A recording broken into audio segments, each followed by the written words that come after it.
स्वागत राष्ट्रवादी काँग्रेस पक्षाच्या वतीने स्वागत करतो। आपण आलात वेळात वेळ काढून। आज पत्रकार परिषद घेण्यामागचा एक असा उद्देश आहे की निवडणुका 30-40 दिवसावर मतदान आलेलं आहे, 50 दिवसावर मतदान आलेलं आहे। ज्यांना कधी ग्रामपंचायत, जिल्हा परिषद, पंचायत समितीचं दार ओलांडता आलं नाही, अशी मंडळी बेछूट आरोप करत सुटलेली आहे। मग बेछूट आरोप काय असावेत? भ्रष्टाचार, गणपतीवर घेतलेले सांस्कृतिक कार्यक्रमावर टीका आणि पत्रकार परिषद घेतल्यानंतर संध्याकाळी येऊन बरीच मंडळी भेटते, आमच्या गणपतीला पट्टी द्या, आमची ही बदली करून द्या, हे अनुदान आले, तुमचे आभार, वैयक्तिक येऊन आभार मानतात। कारण अनेक जणांचे आम्ही ह्या सो कॉल्ड जी पुढारी त्यांचे आम्ही बुरखे फाडू शकतो, पण लोकशाहीला मानणारे, संकेत मानणारे धनंजय मुंडे साहेबांच्या नेतृत्वाखाली काम करत असताना काही आचारसंहिता पाळली पाहिजे, ह्या सदहेतूनं आम्ही कुणाचंही नाव घेणार नाहीत आणि नाव घेऊन आमची जीभ आम्ही विटाळणार नाहीत। त्याचं कारण असं आहे की एका उंचीवर गेलेला नेता ज्यावेळेस असतो, कैलासवासी यशवंतराव चव्हाण असतील, वसंतदादा पाटील असतील, आत्ताच्या राजकारणातली शरदराव पवार साहेब असतील, यांच्यावर जरी कुणी वैयक्तिक टीका केली तर ह्या मंडळीनं कधी केली नाही। मुंडे साहेब ह्याची दखल सुद्धा घेतली नाही, कारण जनता आणि नेता ह्यांचं जे मायलेकराचं अतूट नातं आहे, चिखला मातीचं नातं आहे, ही नाळ कधीही न तुटणारी आहे।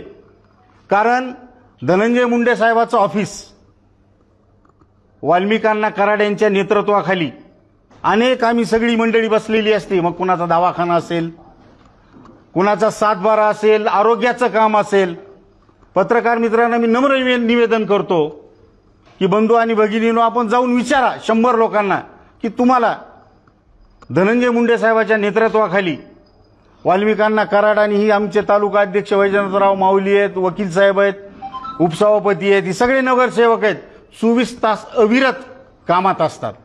ठीक आहे, सगळीच माणसं आहेत, आम्ही 100% बरोबर आहेत असं म्हणत नाहीत। माणूस हा चुकीचा पुतळा आहे, कुठं चुकला असेल तर प्रत्येक जण कानाला हात लावून हे काम करत असताना, चांगलं काम करत असताना आम्ही चुकलो तर आम्हाला माफ करा म्हणणारी ही मंडळी आहे। म्हणून मित्र, काल जी काही आरोप झाले, मग त्याचा मी एक असा साधा खुलासा असा करतो, ओला दुष्काळ असेल, कोरडा दुष्काळ असेल, कुठं काल परवा पाऊस झाला, अतिवृष्टी झाली, शेतकऱ्याच्या बांधावर पालकमंत्री, कृषी मंत्री गेले, जवळपास 1000-1200 लोकांच्या घरात पाणी गेलं, तिथं स्वतः पालकमंत्री गेले, नाथ प्रतिष्ठानच्या वतीनं, सरकारच्या वतीनं भरघोस अशी मदत जाहीररित्या त्यांना केलेली आहे। कारण एखाद्याचा संसार वाहून गेला, शेत 100% झालं तर 100% नुकसान कधीच कुणीच देत नाही, पण एक मदतीचा हात, फुल नाही फुलाची पाकळी, किमान त्याचा तेवढा घसारा भरून निघावा, याच्यासाठी प्रामाणिक प्रयत्न करणारा धनंजय मुंडे साहेब आणि त्यांची सगळी आम्ही टीम आहोत। काल परवा माध्यमाच्या समोर, आपल्या सगळ्याच्या समोर बऱ्याच जणांनी काही गरळ ओकली, कारण माणसं त्यांची मी नावं जर घेतली तर बिचाऱ्यांनी कधी नगरपालिकाचं तोंडही बघितलं नाही लोकशाही मार्गाने, मग कशाला नाव घ्यायचं कुणाचं? कारण धनंजय मुंडे साहेबाचा काम, कार्यकर्ता आणि जनता या तिघाशी ऋणानुबंध आणि विकासाचं नातं असल्यामुळं ठीक आहे, निवडणूक आली त्यांनी काय मजा करायची, आम्ही त्यांचं अभिनंदन करू, कारण तेही लोकशाही जागृत ठेवत आहेत, त्यांनी त्यांचं खुशाल काम करावं, जनता त्याचा निर्णय घेईल, कारण लेखाजोखा हा जनतेच्या हातात असतो। म्हणून आपण सुद्धा सुज्ञान पत्रकार आहात, आणि निवडणुकीच्या काळात अनेकांना आमदारकीच्या गुदगुल्या व्हायल्यात, कुणाला वाटतं मी MLC होणार आहे, कुणाला वाटतं मी MLA होणार आहे। 5 वर्षे कुठे गेली होती मंडळी? तुम्ही पत्रकार नाही तर शेतकरी म्हणून, एक सामान्य नागरिक म्हणून तुम्ही बघा, गेल्या 5 वर्षाच्या काळामध्ये ही सगळी काल जी आमच्यावर गरळ ओकून, नेतृत्वावर गरळ ओकून जी गेलेली कंपनी आहे, 5 वर्ष कधी मोर्चा काढलाय का? शेतकऱ्याला, शेतीमालाला भाव देणारे म्हणणारे शेतात सकाळी 7ला गेलाय का कोणी? 4 पुस्तकं ऐकायचे, 10ला झोपीतून उठायचं, पारावर जाऊन बसायचं, तुमचं आमचंच ऐकायचं आणि त्याच्यावर त्याचं मत बनवायचं आणि आमच्यावर टीका करायची. हा जो त्यांना रोग लागलेला आहे, सकाळपासून संध्याकाळपर्यंत काम काहीच नाही. काम करायचं जनतेत जावं लागतंय. तहसीलमध्ये कधी दिसली का ही मंडळी? पंचायत समितीत दिसली का? कुणाला विहीर द्यावी, कुणाला गायगोटा द्यावा, कुणाला काही स्कीम मिळवून द्यावी, ह्याच्यात अजिबात त्यांना रस नाही. त्यांच्यात फक्त टीका एक टीका. म्हणून आम्ही जे काय काम केलं, मी संक्षिप्त अहवाल आपल्याला 1 मिनिटात सांगतो की आदरणीय मुंडे साहेबांनी कृषी मंत्री झाल्याच्या नंतर देशामध्ये कृषी विभाग महाराष्ट्राचा पहिला आला. तुम्हीच त्याला चांगल्या मोठ्या हेडलाईन्समध्ये सांगितलं की कृषीप्रधान देशामध्ये महाराष्ट्र हा प्रथम आला. याचा आनंद तुम्हालाही झाला आणि तुम्ही आनंद व्यक्त केल्यामुळे आम्हीही सर्व शेतकऱ्यापर्यंत जाऊन सांगितलं की आपल्याला अनुदान मिळालं, आपल्याला ज्या काही शेतीत नुकसान झाल्या त्याच्यासाठी तरतूद करून आणली. दुसरं असं झालं की सोयाबीनला भाव नव्हता. परवाच आपल्याकडं लाडकी बहीणच्यासाठी मुख्यमंत्री लाडकी बहीणच्या ह्या उद्घाटनाच्या निमित्त दोन्ही उपमुख्यमंत्री, आदरणीय मुख्यमंत्री आणि आदरणीय कृषी मंत्री भारत सरकार आले होते. तर मुंडे साहेबांनी आग्रह करून आयातीवर टॅक्स जास्त लावा असं सांगितलं आणि जी MRP आहे 4,930 रुपये, सभापती 4,985, तर 5,000 रुपयापर्यंतचा भाव यावर्षी आपल्याला पहिल्या दिवसापासून सोयाबीनला मिळणार आहे. 90 दिवसाचं जरी समजा व्यापाऱ्याकडून काही थोडा कमी जास्त भाव झाला तरी आपण खरेदी केंद्र, कृषी मंत्री धनंजय मुंडे साहेबांनी खरेदी केंद्र 90 दिवसाचे चालू करायचा आदेश हा सरकारकडून काढून आणलेला आहे. 5,000 रुपये आपल्याला भाव आपल्या सोयाबीनला मिळणार आहे.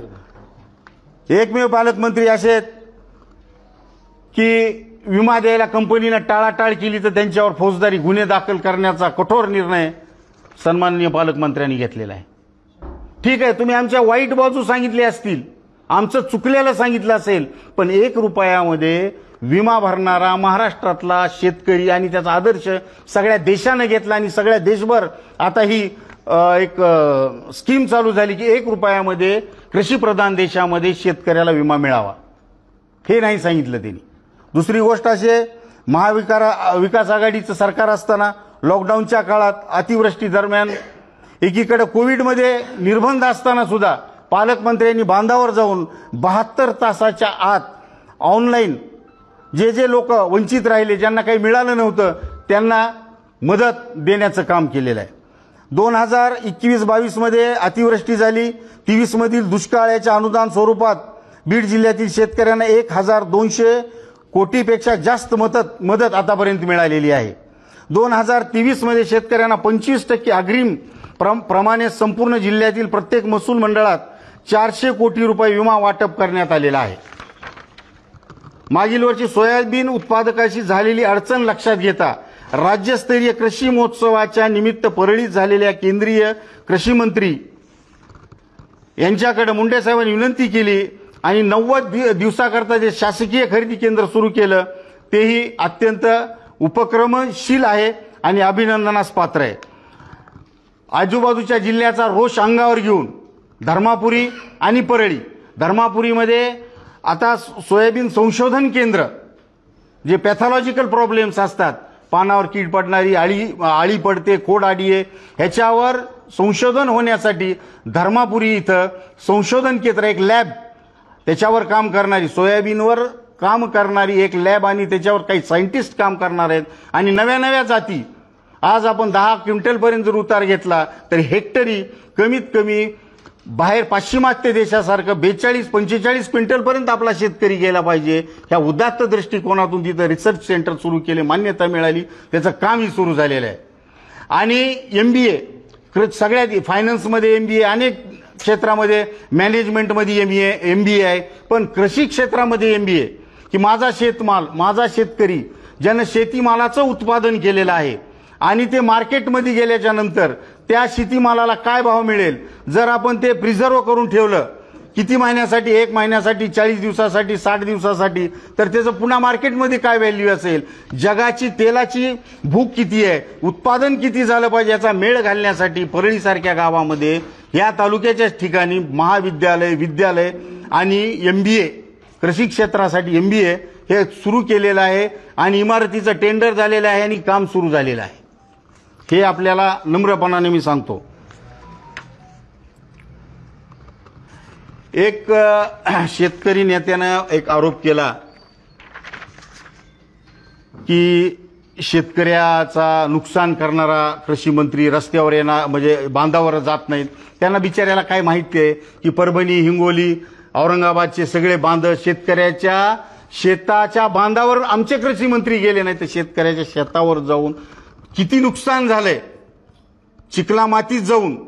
कारण धनंजय मुंडेचे वडील हे शेतकरीच होते, त्याच्यामुळे ते काही व्यापारी नाहीत किंवा धनदांडगे नाहीत. ती शेताच्या बांधावर न जाता शेतात जाऊन पाहणी करून किती नुकसान झाले हे बघून सगळ्या तलाट्यांना, तहसीलदारांना आणि जिल्हाधिकाऱ्याला त्यांनी सूचना देऊन मुख्यमंत्र्यांना निवेदन केलं की हे नुकसान झालेलं आहे, त्या नुकसानाची भरपाई देण्यासाठी आपण लवकरात लवकर निर्णय घ्यावा आणि तो निर्णयही झालेला आहे.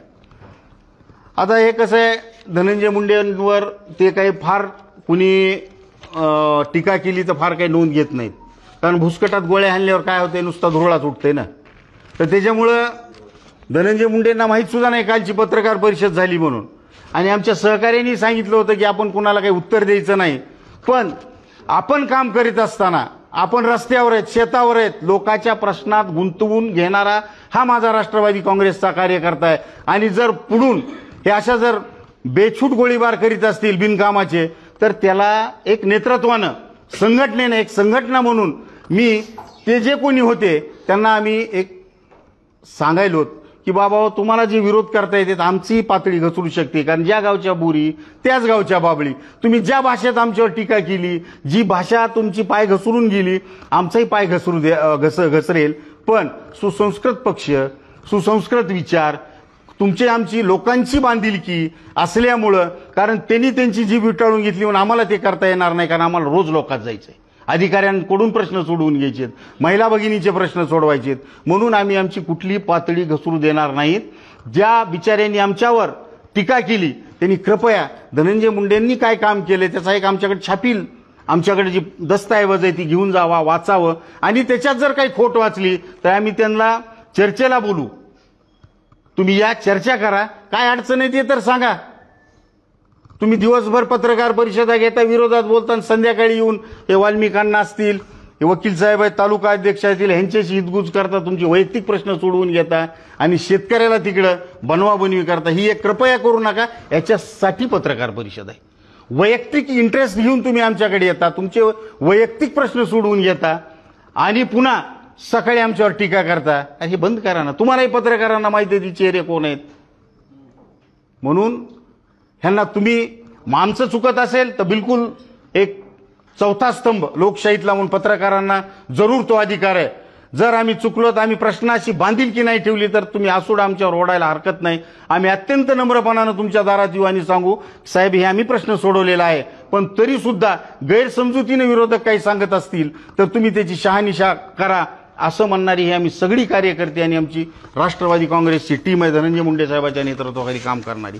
तर एक थोडक्यात सांगतो, कापूस सोयाबीनचा भाव पडलाय तर आता याची एकाधिकार खरेदी चालू होणार आहे. अर्धवट माहिती गोळा करून हे जे विरोधक बोलत आहेत त्यांना आम्ही एक छापील पुस्तिका काढलेली आहे की त्यांनी यावं, त्याच्यावर अभ्यास करावा, वाचावं, त्याच्यात काही त्रुटी असतील तर सांगाव्या. जर त्यांचं समाधान नाही झालं, आम्ही त्याच्यात कमी पडलो तर खुशाल त्यांनी टीका करावी.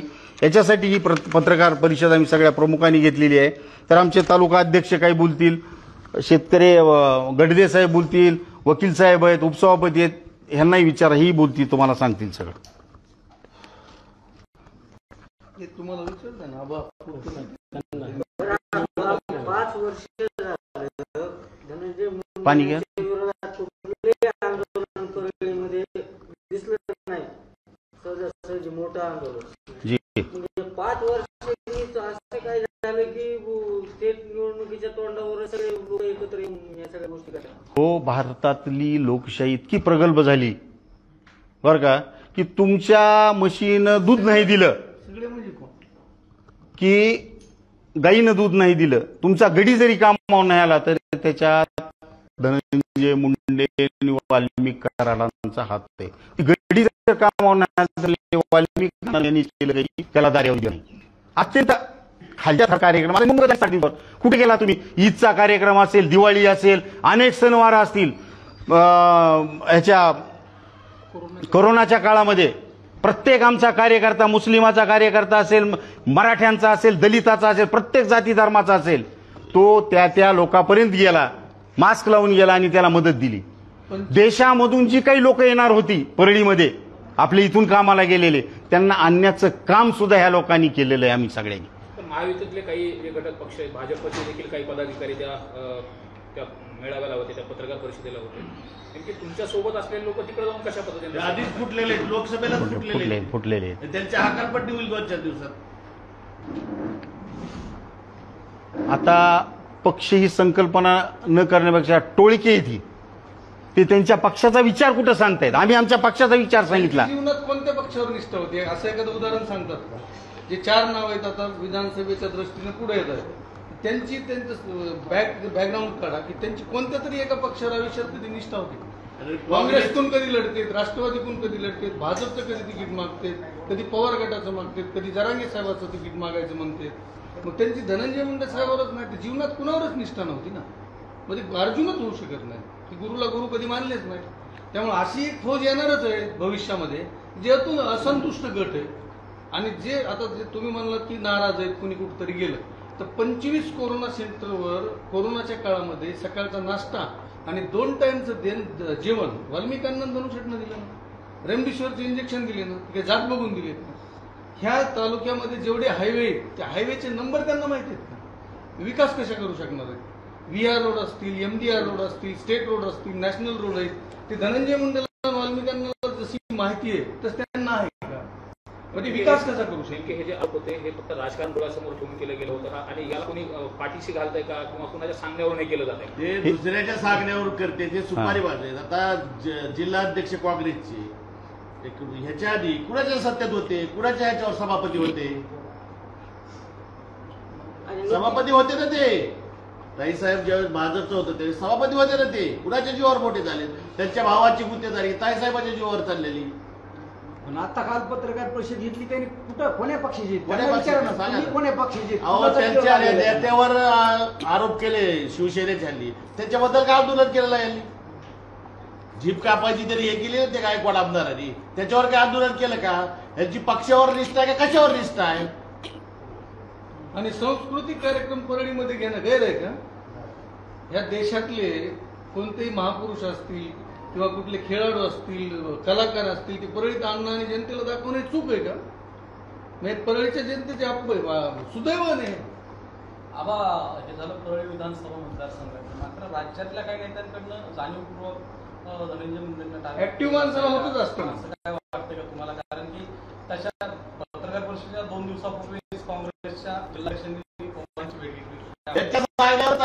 फक्त धनंजय मुंडेला सापडण्याचे प्रयत्न आहे, बाकी काय नाही. राष्ट्रवादी काँग्रेसचा त्या पहिल्या राष्ट्रवादी काँग्रेसचे पहिले 3 जे नेते आहेत, आदरणीय दादा, आदरणीय खरे साहेब आणि धनंजय मुंडे साहेब, हे आपल्या कसं असते, आपल्यातलाच माणूस जर मोठा व्हायला तर आपलेच पाय उडत असतात. ह्यांच्यासाठी या 283 मतदारसंघामध्ये जवळपास 200 मतदार डिमांड भाजपचं आहे, सेनेचं आहे आणि आमच्या पक्षाचा आहे. एक चांगला वाटा आणि युवकामध्ये क्रेज असलेला नेता धनंजय मुंडे साहेब आहेत. आणि मग जळायला लोक बाहेरचे कशाला येतील? आपल्यातलेच आहेत ना. छत्रपती शिवाजी महाराजांना सुद्धा विरोधक काय बाहेरचे होते का? घरातलेच होते ना. तोच प्रकार आहे. 300 वर्षानंतर सुद्धा हेच चालू आहे ना आपल्या राज्यात म्हणा, देशात म्हणा. सगळे असंतुष्ट आत्मे त्यांना कुठंच सक्सेस झाले नाहीत. त्यांना वाटतं की नामदार धनंजय मुंडे साहेबांवर टीका केली की आपल्याला प्रसिद्धी मिळते आणि प्रसिद्धी मिळवण्यासाठी त्यांनी ते घातलेला कालचा पत्रकार परिषद घेऊन चंग मांडलाय त्यांनी. आता कालच्या पत्रकार परिषदेमध्ये इकिरी नावानं बोलणं, पाय घसरून बोलणं. आम्ही काय सांगितलं की आम्ही आमची जीभ विटाळणार नाही, कारण ज्या पक्षातून, ज्या विचारातून, ज्या नेतृत्वाबरोबर काम करतो सुसंस्कृत लोक आहेत. कुणाला तरी आम्ही नाव घेतलं का? कुणाचं नाव घेतलं नाही. पण जे जी बसून बोलले त्यांनी आता इथून पुढे लक्षात ठेवावं की हे कोण घेतलं जाणार नाही. कारण शिवाय आपण सगळ्याच गावात आहेत ना. तुम्हाला ते ताट, मला ताट त्यांना येते, म्हणून असं तुम्ही लोकशाही मार्गाने जा, बिलकुल विरोध करा. स्वागत आहे विरोधकांचं स्वागत. तुम्ही प्रचारणाची सभा आमच्याकडे या, कधी वाटत भेट जायचं आम्ही चहा बाजू जीव घालू. तुम्ही तुमचा लोकशाही मार्गाने चला ना. आम्ही कधीही दर्जा घासून बोलणार नाहीत, कारण काम एक काम, आमची जात काम, आमचं धर्म काम, आमचं सगळं काही काम जनतेशी बांधिलकी, हीच आमचं उद्दिष्ट, हेच राजकारणाचं उद्दिष्ट आहे आमचं. शेतकऱ्यांना मदत मिळाली नाही असं त्यांचं म्हणणं आहे. त्याच्यामुळे 23 तारखेला ते मोर्चा काढते. त्या मोर्चाकडे कसं बघतात? मोर्चा काढायचं तर लोकांचं काढावं, ट्रॅक्टरचं बैलगाड्याचं काय किरायाने भेटते ते लोकांचं काढावं, हा. काय अस्तित्व आहे तिथं कळलं. जनतेचा मोर्चा. जनतेचा मोर्चा काढायला ट्रॅक्टरला बैलगाड्याला बांधलं पाहिजे काय मोर्चा काढायला लोकांचं काढायला ट्रॅक्टर बैलगाड्या किरायाने भेटते ना. कालच्या पत्रकारांमध्ये असंही सांगण्यात आलं की बाजूच्या जिल्ह्यामध्ये पीक विमा मिळतो परभणीमध्ये आणि बीड जिल्ह्याला का मिळत नाही, की जे बीडचे कृषी मंत्री आहेत तर त्या बीडलाच पीक विमा मिळत नाही, शेजारच्या जिल्ह्याला देखील. लोकसभेमध्ये सरकार नसताना जी काही याद्या झाल्या, सरकार अस्तित्वात नसताना जी काही याद्या झाल्या, धनंजय मुंडे साहेब काय म्हणले, ही जर यादी आपण जर डकवली तर ही ती परमनंट झाली असं समजलं जाईल. तर त्याच्यामध्ये सुद्धा या 8 दिवसात याच्यात मी लिहिलेलं आहे. त्याच्यासाठीच आम्ही म्हणलं ना, हा प्रश्न काही तुम्ही तुमच्या गच्चीहून आम्ही आमच्या गच्चीहून शिवीगाळ केल्यासारखा आहे विरोधकाला सांगितलं. तुम्ही या चर्चेला समोर बसा ना. प्रत्येक प्रश्नाचं उत्तर अभ्यासू प्रवृत्तीनं तुमचा सन्मान राखून आणि तुमचं सगळं निरासन करून दिलं जाईल ना. ही आम्ही पुस्तिकाच काढली, तुम्ही बघा साहेब. इतकंच नाही, त्यांना विरोध कुठं करावं हे सुद्धा कळत नाही. कालच्या पत्रकार परिषदेमध्ये जे त्यांच्यामध्ये एक सहभागी असणारे आपल्या देवळ कमिटीचे सचिव त्यांनी काय श्रावण महिन्यामध्ये वैद्यनाथ मंदिरामध्ये सजावट नाथ प्रतिष्ठानच्या वतीने केले जाते, कुठेही नाव टाकले जात नाही. पण मंदिरात सध्या भक्तिभावनेनं कुणीही जाऊन मंदिरामध्ये देवाला फुलं होऊ शकते, तिथं सजावट करू शकते. तिथं त्यांना सजावट करण्यासाठी विरोध केला आणि त्यासाठी गेल्या वर्षी सजावट केलेला त्या ठिकाणी आम्हाला तिथं पुरावे द्यावे लागले आणि मग त्याच्यानंतर त्यांनी तिथं मंदिरामध्ये सजावट करण्यासाठी परवानगी दिली. गेल्या अनेक वर्षापासून देवळ कमिटीमध्ये सजावट केली जाते. मग या श्रावण महिन्यामध्ये विनाकारण त्या ठिकाणी विरोध करण्यात आला.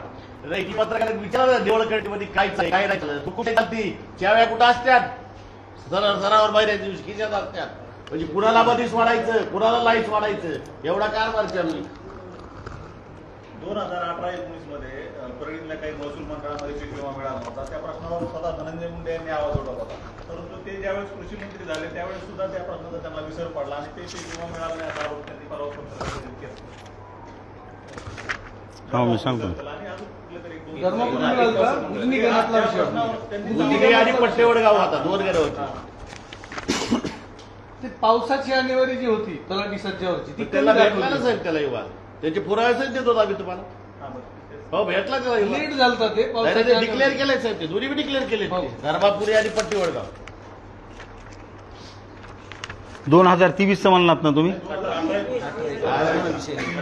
बरं, गुन्हे दाखल केले.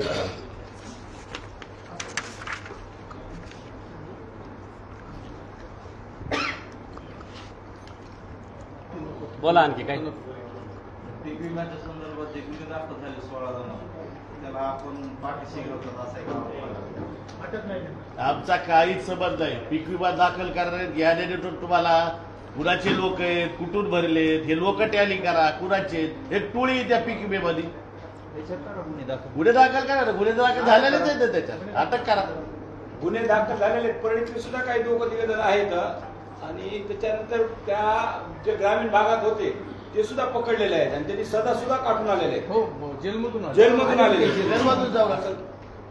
काही ऍब्सकॉन्ड आहेत, फरार आहेत त्याच्यातले काही 2. आम्ही देवळ कमिटीचा देवाचा विषय म्हणून आम्ही काही करत होता. दाराला आम्ही 10 वेळेस गपची बसविलेली. ते पुरावे काय आहेत देवळ कमिटी आम्हाला देवाच्या ठिकाणी राजकारण करायचं नव्हतं, पण आता ते उतरायले तर राजकारण करूत आम्ही. त्याच्यात काय विषय आहे लालाकड सगळे. नाही पण ऐका ना, सगळ्या भ्रष्टाचाराचे 4-4 वर्ष दिलेले पुरावे, तिथले पहिले पितळाचे भांडे, तिथले दागदागिने, मोठमोठ्या घंट्या, जे आलेले आरोप आम्ही पोलीस स्टेशनला सुद्धा तक्रारी आहेत.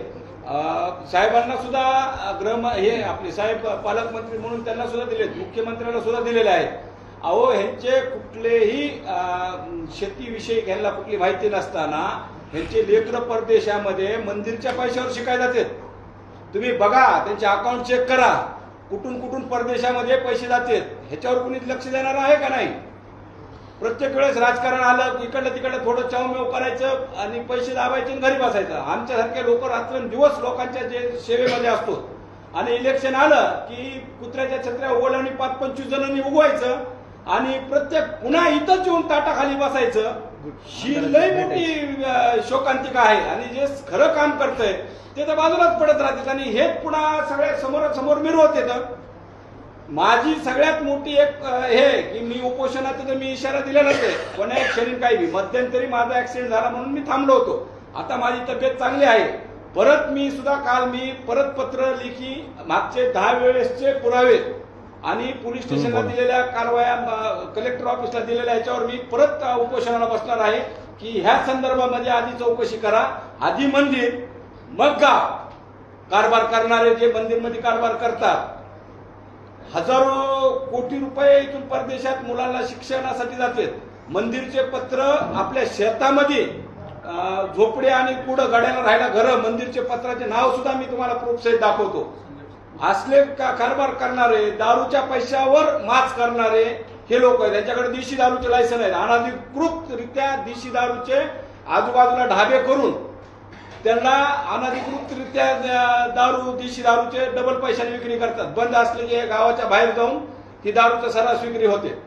आज 3 दिवस झालं गणपतीच्या ह्याच्यात 3 दिवस झालं दारू बंद आहे. देशी दारू सगळे सर्रास आजूबाजूच्या खेड्याला पुरवठा करून त्यांचे ते सगळे पोचलेले लोक ते विकतात ढाबे फेबे करून. काल एक भाजपची इथे शहराची एक बैठक झाली. त्या बैठकीत असा सांगण्यात येतं की येणाऱ्या निवडणुकीमध्ये ते तटस्थ भूमिकेत राहणार आहेत.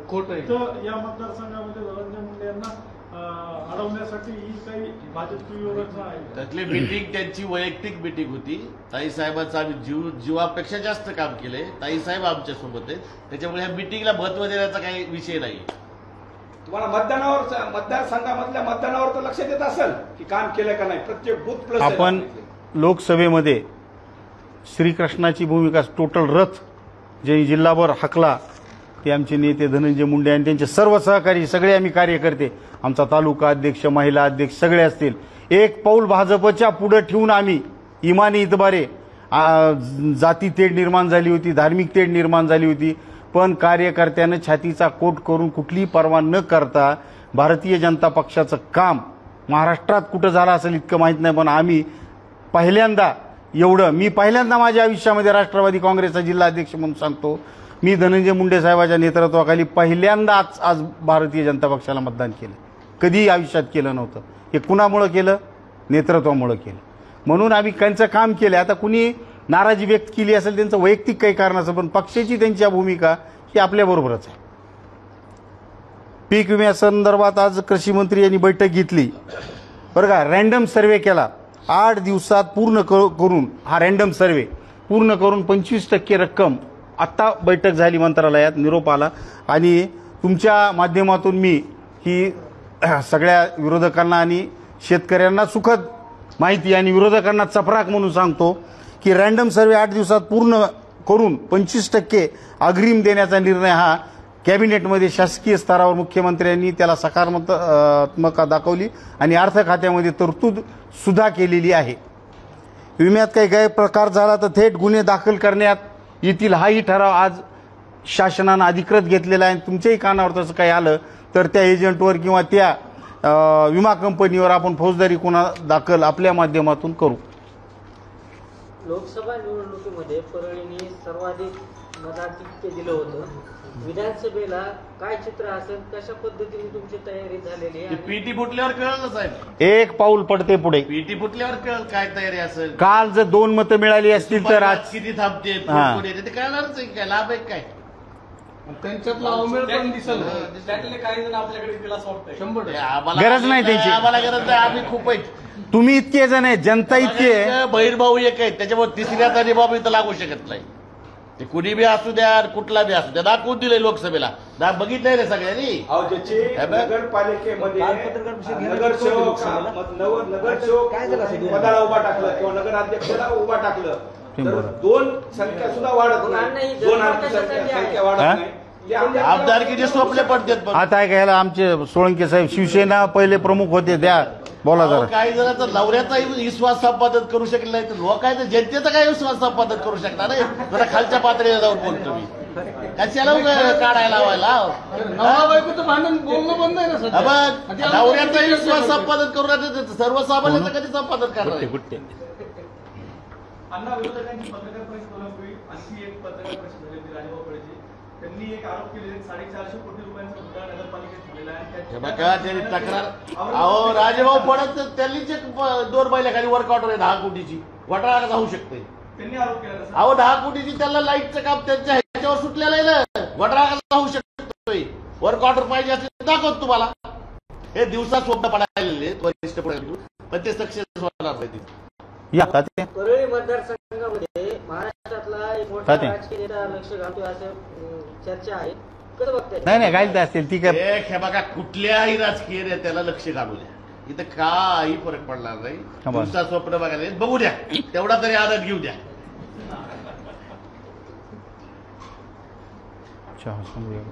चहा सांगा सगळं. त्याला आमचं एक चॅलेंज आहे. हे बैलगाडी ट्रॅक्टर रद्द करा. तुम्ही बी तिकडून विरोधात मोर्चा काढा. आम्ही विरोधात मोर्चा काढतो. समोरासमोर उद्याला तुम्हाला बी बघायला मजा येईल. पत्रकारांना बी खरी कुणाची ताकद आहे काय काय. बैलगाड्या ट्रॅक्टर किरायला भेटतील तो. आणि गावगाव मतं कसे पडतात ते पण बघा. हो ते बाया माणसाचंही चालतो आम्ही प्रति उत्तर द्यायला. बैलगाडी ट्रॅक्टर काय नाही प्रति उत्तर देऊ. ह्याला काय त्याला मोठं करायचं झपल्याला बाजार आहे खुळखुळ येते. ह्याला काय महत्व द्यायचं? खुळखुळ येत ह्याचं काय जत्रात खुळखुळ्या वाजते तुला फेकून देते. 2 महिन्याची जत्रा आहे. घरातून सुद्धा घरातून सुद्धा गावातून तर झाले तर तरी काय ज्यांना स्वतःच्या बहिणीचं लग्न करायचं माहित नाही त्या साहेबांनी आज 2200 मुलीचं लग्न करून इथं दाखवलेलं आहे. त्याच्यावरती आज स्वतःच्या भावाची दैनंदिन असताना पुतणीचं लग्न केलं नाही आणि ती येऊन बोलायली पुढे. अहो इकडं जरांगे पाटील साहेबांचं अभिनंदन करतात काम करायला. म्हणजे ह्यांच्या पोटात का दुखायलंय? हा ते काय कोण्या पक्षाचे आहेत का बिचारे? ते आंदोलन करतात त्यांच्या समाजात. त्यांनी साहेबांचं अभिनंदन केलेलं. हे कोण मंत्र्यावर आरोप करणार? केलं का अभिनंदन? बस.